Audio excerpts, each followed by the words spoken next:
अस्सलाम वालेकुम, good morning, welcome to my channel. आज जो है मैं जिस टॉपिक पर बात करने जा रही हूँ वो है चाइल्ड मेंटल इलनेस से मोस्टली लोगों के दिमाग में ये चीज़ आता है कि यार बच्चों को कैसे मेंटल इलनेस हो सकती है, बच्चों को कैसे साइकोलॉजिकल इश्यूज हो सकते हैं। वो तो बच्चे हैं, उनको क्या समझ, उनको क्या पता कि क्या चल रहा है क्या नहीं। तो ऐसा कुछ भी नहीं होता। अगर हमें मेंटली प्रॉब्लम्स होती हैं तो बच्चों को भी होती हैं, और मुझे लगता है शायद हमसे ज़्यादा होते हैं। इसी बेस पे मैं एक स्टोरी छोटी सी डिस्क्राइब करूँगी। मैं जो है कल जो है वो पैकिंग कर रही थी। मुझे साथ वाले घर से या फिर साथ वाले मोहल्ले से एक आंटी, वो काफ़ी टाइम के बाद आई थी, तो मैं उनसे मिली जुली। तो वो मुझे देख के कहने लगी, यार बेटा तुम तो ज़रा नहीं मोटी हुई, तुम इतनी पतली हो, ये हो वो है तुम। मैंने कहा 100 टेंशन्स होती हैं। तो शी सेड के लो तुम लोगों को क्या टेंशन्स हैं ये वो। मैंने कहा देखें, अपनी अपनी एज की एक अपनी टेंशन होती है। हाँ, ये बात हो रहा है कि हम बता नहीं पाते कि भैया हमें क्या टेंशन है, या फिर आप भी नहीं समटाइम बता पाती कि आपको क्या टेंशन है। लेकिन एक एज होता है, तो हर एज में कोई ना कोई स्ट्रेसर, कोई ना कोई टेंशन होती है। अच्छा, तो अगर बच्चों की बात की जाती है तो मुझे लगता है कि बच्चे हमारे हर एक्शन रिएक्शन को पिक करते हैं, हमारे हर बात को नोट करते हैं, हमारे फेस एक्सप्रेशंस, हम क्या करें क्या नहीं करें, हर चीज़ को जो है वो नोट करते हैं। तो जब वो ये सारी चीज़ें ऑब्जर्व कर रहे होते हैं तो वो अपने अंदर भी उसी लिहाज से जो चेंजेस लाते हैं और उसी लिहाज से जो वो चीज़ें फील करें। बहुत सारे इश्यूज ऐसे होते हैं जिसकी वजह से बच्चे डिस्टर्ब होते हैं। ठीक है, मोस्टली घर के झगड़े होते हैं, पेरेंट्स के झगड़े होते हैं, डाइवोर्स होती है, या फिर आप डाइवोर्स भी नहीं लेते लेकिन फिर भी किसी और से शादी कर लेते हैं, उसकी वजह से भी घर के इशू, बहुत सारी चीज़ें, और एजुकेशन भी। तो मैं उसी आंटी से बात कर रही थी, तो वो आंटी ने फिर मुझे एक स्टोरी सुनाई। स्टोरी नहीं, वो शायद उनकी फैमिली की कोई बात थी।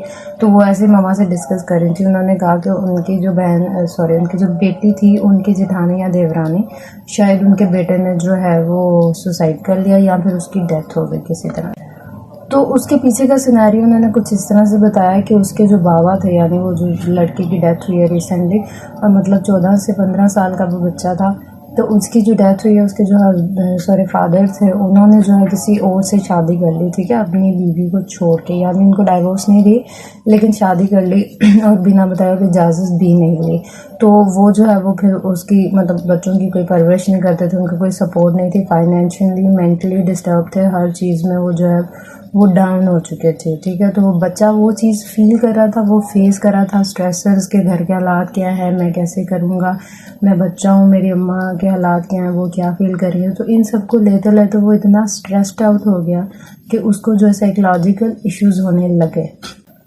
अच्छा, तो ये सारे स्ट्रेसर्स लेने के बाद जो है वो साइकोलॉजिकली जो है वो बहुत ज़्यादा डिस्टर्ब हो चुका था। और जब साइकोलॉजिकल इश्यूज होते हैं तो उसकी वजह से आपको फिजिकल सिम्टम्स भी होते हैं, यानी सर दर्द, पेट दर्द, कोई ना कोई बीमारी, कभी वॉमिटिंग आना, कभी आपको लगना कि आप कुछ नहीं कर सकते, आप पूरी बॉडी पेन, मतलब बहुत सारी बीमारियां स्टार्ट होते होते एक सीवियर लेवल तक चली जाती हैं। ठीक है, तो उसको भी इसी तरह से चीज़ें फेस करनी पड़ी। ठीक है, मेंटली डिस्टर्ब था, उसको फिजिकल सिम्टम्स हुए, बीमार हुआ, कभी वॉमिटिंग, कभी पेट दर्द, कभी कुछ कभी कुछ। तो हॉस्पिटल में भी एडमिट रहा और वीक भी इतने ज़्यादा हो गया था वो बच्चा। उसके बाद जो है एक दिन इसी तरह जो है वो थोड़ा बीमार था, अचानक से बीमार हुआ।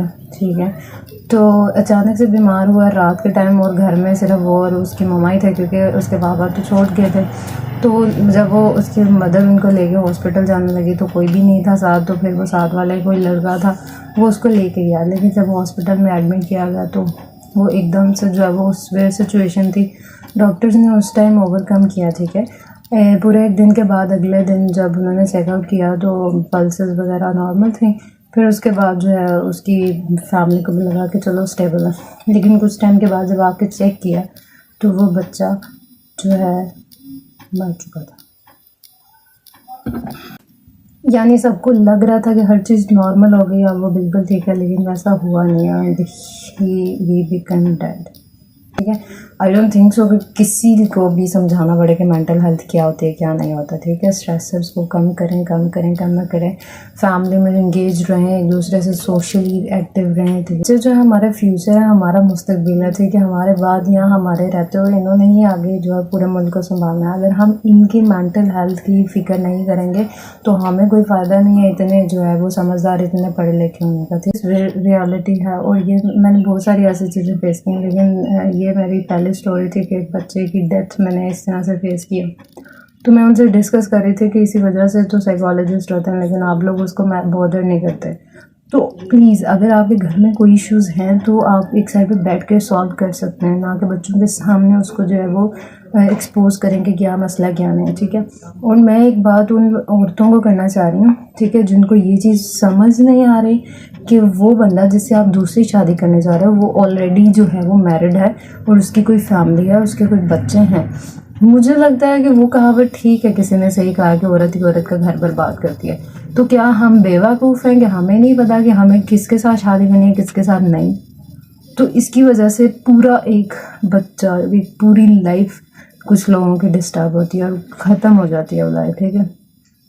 आफ्टर दैट उन्होंने बताया कि वो बंदा डेथ जब हुई है बच्चे की, वो मिलने भी आया है, तो माफ़ी हम मांग रहे थे, लेकिन क्या फ़ायदा, ठीक है। एक ही बेटा था उनका और उसकी डेथ हो गई और उसकी माँ का वही वाहिद सहारा था। तो guys please do let me know, अगर आपको लग रहा है कि कोई साइकोलॉजिकल इशू है या बच्चे भी इस चीज़ों से डिस्टर्ब होते हैं, तो प्लीज़ इन सबको जो है ख़त्म करने की कोशिश करें, अपने लिए, अपने फ्यूचर के लिए, अपने बच्चों के लिए, ठीक है।